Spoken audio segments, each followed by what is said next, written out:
sa lumière resplendit, les ténèbres fuient. Quand sa lumière resplendit, les ténèbres fuient. Quand sa lumière resplendit, quand sa lumière resplendit. Shalom à tous frères et sœurs, je vous bénis au nom du Seigneur Jésus-Christ. C'est le frère Salomon. Vous suivez l'émission Je roule avec. Et comme invité aujourd'hui, nous avons la chantre Stéphanie Yala. Bonjour. Salut Stéphanie, ça va? Ça va bien, merci. Ah là, Stéphanie. Alors quoi de beau? Ben ça va, par la grâce de Dieu. C'est vrai qu'il y a eu des hauts et des bas, je vais pas te cacher. Mais au jour d'aujourd'hui, je crois que j'ai lu un truc dernièrement qui retraçait vraiment ce que je pensais, que chaque jour est un jour de bonheur. Ça ne veut pas forcément dire que tout va bien. Je suis joyeuse parce que j'ai ma joie en l'Éternel. Amen. Maintenant, moi, je peux vivre des temps de tristesse, je peux vivre des temps de joie intense, je peux vivre plusieurs situations qui procurent des émotions particulières. Mais ma joie est en lui. Et donc, du coup, même dans les temps de tristesse, je garde une certaine espérance. Je m'accroche, j'avance. Même si je rampe, ben j'avance quand même. Et j'avance avec lui à mes côtés. Et vraiment, voilà, pour moi, la vie est belle. Amen. La vie n'est pas forcément faite que de moments extraordinaires par rapport à ce qu'on attend. Mais la vie est belle parce que Christ fait partie de Ah là, ça commence bien déjà. Ah. Et tu peux nous raconter un peu ton parcours, comment tu as connu le Seigneur, quelle est ton histoire? Alors en fait, moi je me suis fait baptiser en 2005. Je suis antillaise. Ouais. Dédicace aux frères antillais là, des Martinique, Guadeloupe et compagnie. Exactement. Et donc du coup, voilà, je suis née au sein d'une famille qui connaît l'évangile. Mon père connaît l'évangile, il est prédicateur, il est dans l'évangélisation aussi là-bas. Ma mère aussi a connu l'évangile dans sa jeunesse. Donc du coup, je suis née dans un climat où il y a l'évangile. Maintenant, ce que j'ai beaucoup apprécié avec mes parents et que je pense reproduire avec mes enfants, c'est que quand on a eu l'âge de raison, ils se sont posés avec nous et ils nous ont expliqué qu'est-ce que c'est que l'évangile. Et ils nous ont dit, voilà les enfants, vous savez ce qu'est l'évangile. Un jour, vous aurez un choix à faire. Et de ce choix découlera des conséquences. Mais on ne vous impose rien, nous. C'est vous qui choisirez. Donc du coup, en fait, nous, on a eu cette liberté-là, en fait, de faire notre vie, de construire notre parcours. Et un jour, chacun, on a choisi. On est 5 enfants. Et du coup, on a un jour, chacun choisi, pas en même temps d'ailleurs, mais on a choisi librement l'évangile, exactement. Et moi, du coup, voilà, je connaissais l'évangile, mais c'est vrai que c'est au cours d'un culte là-bas où, voilà, le pasteur parlait et il prêchait, hein. Et en fait, j'ai eu l'impression qu'on me pointait du doigt comme ça. Et j'étais choquée, j'ai dit, oh là là là là là. C'est chaud aussi. Oui, c'est très chaud. Et c'est vrai que du coup, je sais pas, quand il a fait l'appel, je me suis sentie concernée et j'ai accepté. Et dans les temps qui ont suivi, je me suis fait baptiser. Donc ça, c'est mon histoire, quoi. Maintenant, c'est vrai que c'est l'histoire un peu universelle, on dira, de tous les chrétiens, où voilà, un jour, le Seigneur nous a appelés et on l'a accepté. Mais il y a quelque chose que Dieu a fait dans ma vie au niveau personnel qui a changé et bouleversé beaucoup de choses à l'intérieur de moi. C'est moi, on a une famille qui a vécu des choses difficiles. Mon arrière-grand-mère, ma grand-mère, ma mère, ma plus grande sœur ont subi des sévices. Et en fait, c'est quelque chose qui m'a particulièrement travaillé parce que dans l'adolescence, j'étais un bonhomme, un garçon manqué. Et même s'il y avait pire que moi, mais c'était moi, au-delà de l'habit, c'était surtout dans ma tête. Et j'étais très dure. Pour donner un petit exemple, pour moi, un homme qui aimait, il était faible, quoi. Et j'ai eu beaucoup d'amis gars, et c'est vrai que dès qu'ils commençaient à devenir un peu, ouais, peut-être que toi et moi, ça peut faire un nous, etc., je devenais vraiment méchante et violente, mais je comprenais pas d'où ça venait. Et c'est vrai que bon, j'avance comme ça dans ma vie, et en fait, un petit peu avant que je me fasse baptiser, on dit que c'est une phase qui met les gens sous pression. Et c'est vrai qu'en fait, c'est toutes ces choses-là que j'avais un peu enfouies, ou que j'essayais de pas trop calculer, sont revenues. Et en fait, un jour, il y a une sœur qui parle et qui parle du pardon, qui dit que oui, voilà, qu'il faut pardonner.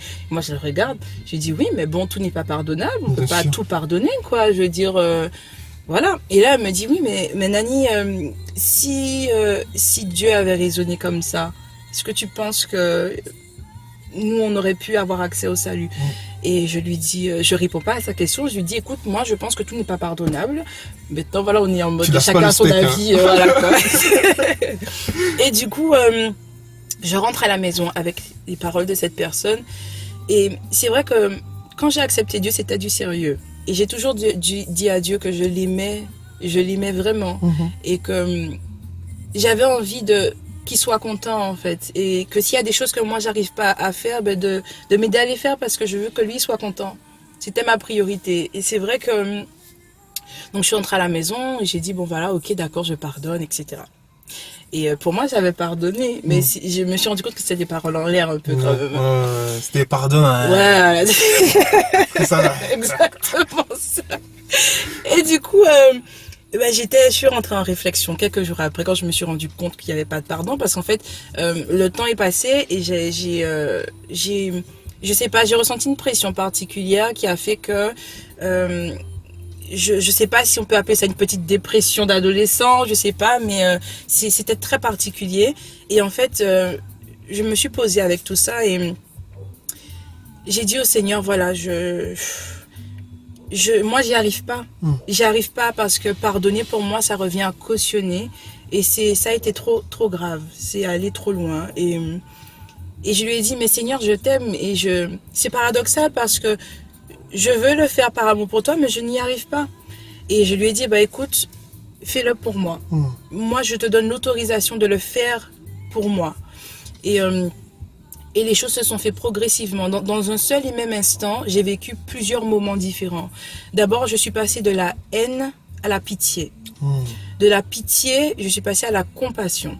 Et de la compassion, je suis passée au pardon. Amen. Et quand ce pardon a été donné, c'est vraiment bizarre à dire parce que quand j'ai réellement pardonné, il y a quelque chose qui est sorti de moi. Un poids qui t'a... Oui. Ouais. Et c'est là où on se dit que bien souvent, en fait, on refuse de pardonner les gens parce qu'on trouve qu'ils ne le méritent pas et on veut les bloquer un peu. Mais c'est nous qu'on bloque en faisant ça. Et du coup, ça y est, voilà, j'ai pardonné. J'ai pardonné et franchement, Dieu m'a donné une vision. Il m'a donné sa vision sur la situation. Non seulement tu pardonnes, mais maintenant tu vas vers eux. Voilà. Waouh. Eh ben, dis donc. Donc ton témoignage vraiment tourne autour du pardon.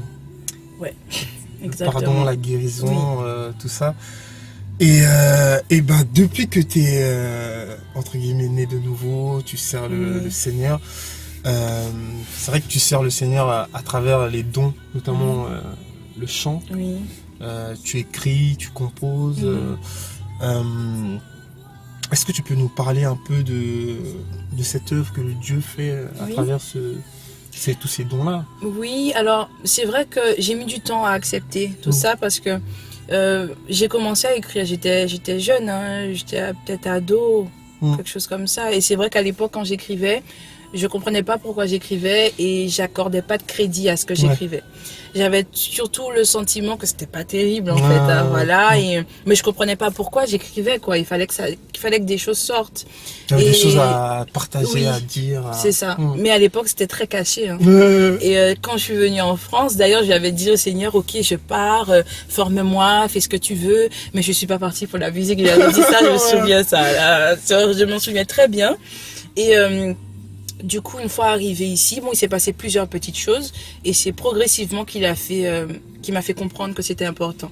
Et comme on dit, il parle tantôt d'une manière, tantôt d'une autre. Moi, il m'a parlé au travers un ami et frère qui a eu un regard particulier sur ce que j'écrivais.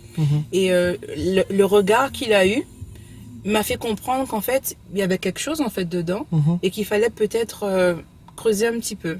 C'est comme ça en fait que j'ai pu m'ouvrir et comprendre qu'il y avait vraiment quelque chose et qui venait du Seigneur. Et puis bon, le temps est passé et il y a eu un moment en fait où Dieu m'a vraiment mis face à mes responsabilités, me faisant comprendre qu'en fait il me donne des messages.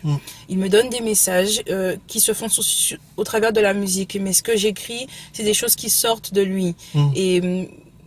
Et en fait, finalement, s'il donne des messages, c'est qu'à côté, il y a des personnes Qui ont qui besoin attendent de- ces bien messages. sûr.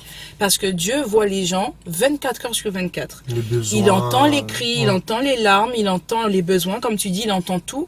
Et il utilise les uns et les autres pour pouvoir répondre à ces besoins-là. Ouais. Il peut le faire aussi directement, hein. Mhm. Voilà, il n'est pas limité. Et donc, du coup, il m'a fait comprendre ça. Et là, du coup, j'ai accepté de rentrer dedans et ça a commencé tout doucement avec un ami, Ludo. Et puis progressivement, voilà, on a commencé à essayer de faire progresser tout ça. Et j'ai parlé à celui avec qui je travaille actuellement, Michel Son, mon guitariste et compagnon d'œuvre, toujours fidèle. Toujours fidèle. Et du coup, voilà, on essaie de faire les choses comme Dieu nous demande de les faire, de la meilleure manière qu'il soit. Et c'est vrai qu'en fait, la première fois où j'ai recommencé vraiment à utiliser la musique, c'était pas encore avec mes compos, mais c'était quand il m'a orienté vers le milieu carcéral. Ok. Parce que Dieu m'avait parlé très lourdement de ça.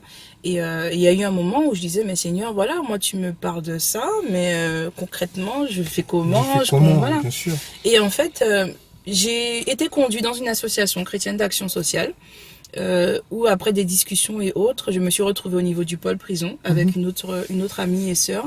Et en fait, dans ce pôle, on était chargé de contacter les prisons et d'organiser des événements.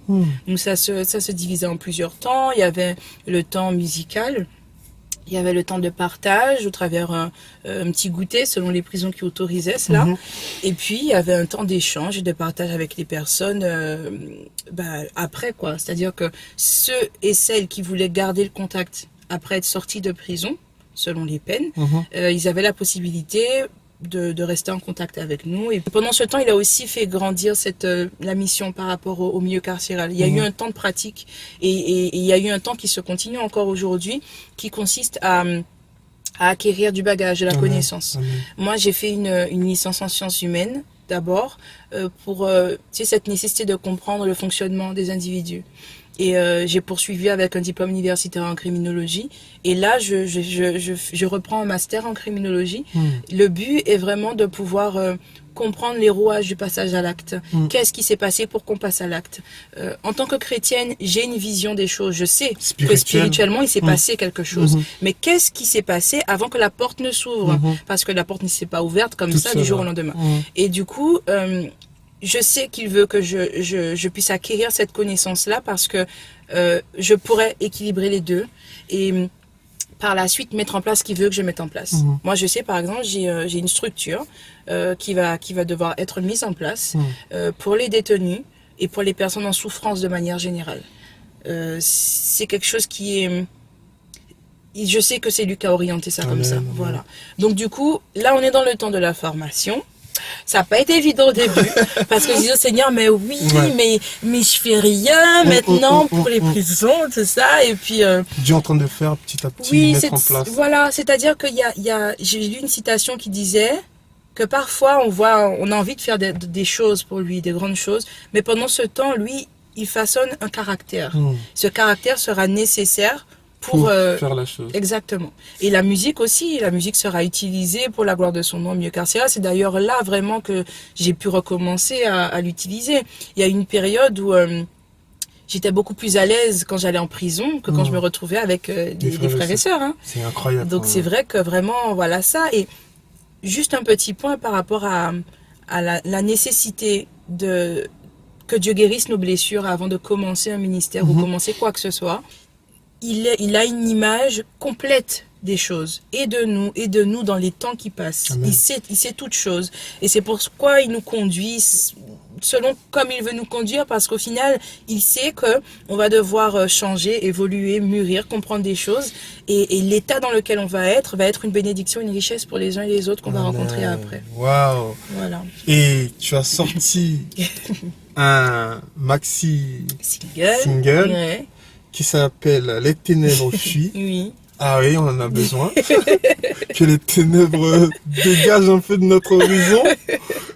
Et tu peux nous dire un mot sur ce... Oui, ben voilà, Les Ténèbres fuient, en fait, un maxi single de 4 titres qui a été réalisé pendant que j'étais aux Antilles, parce que j'étais retournée là-bas en 2014.